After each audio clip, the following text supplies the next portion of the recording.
Welcome back to a walk through Luke. Today we're looking at chapter 1, verses 10 through 12. Let's read this together.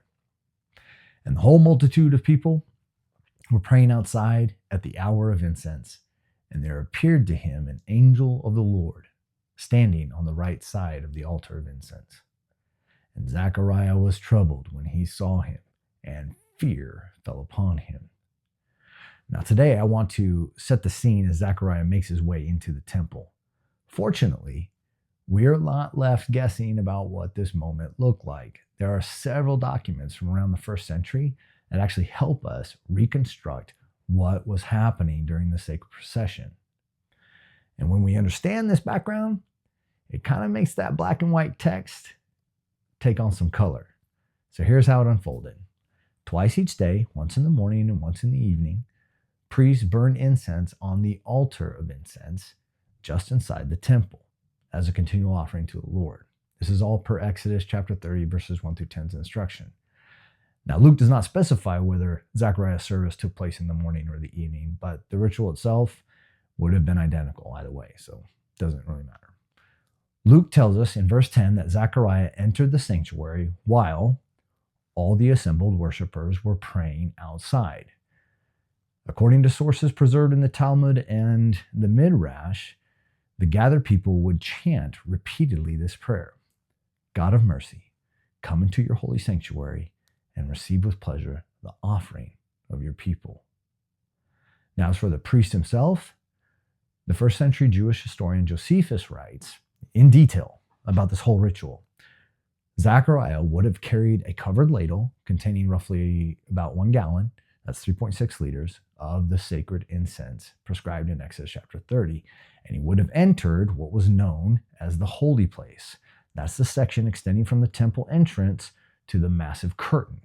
He would have also been accompanied by a second priest who would be carrying hot coals. Now, after placing the coals and the incense on the altar, the priests would prostrate themselves and then exit. Although Luke does not explicitly mention the second priest, it's almost certain he was present, at least for the offering. It's likely that this second priest exited first, leaving Zechariah alone inside the sanctuary, even if it was only for a brief moment. Now, by the time the angel appears, there is little doubt that the incense had already been poured onto the altar, because any angelic encounter prior to that would almost certainly have resulted in Zechariah spilling the liquid incense on the floor. Luke tells us that Zechariah is immediately overtaken by fear at the sight of the angel. Now, the first Greek word used to describe his reaction is etarakhthe. It's from the root tarasso, and that conveys being thrown into turmoil or some kind of inner chaos. The second word Luke uses is phobos, and that is where we get the English word phobia from. And it is even stronger. It signifies dread, fright, terror, that kind of stuff. Now, throughout Scripture, anytime there's an angelic appearance, it has this effect of reducing human beings to a state of utter fear and awe. Now, under normal circumstances, the ritual would have concluded with the priests assembling on the steps of the sanctuary to pronounce the Aaronic blessing from Numbers chapter 6, verses 24 through 26, which reads, "The Lord bless you and keep you.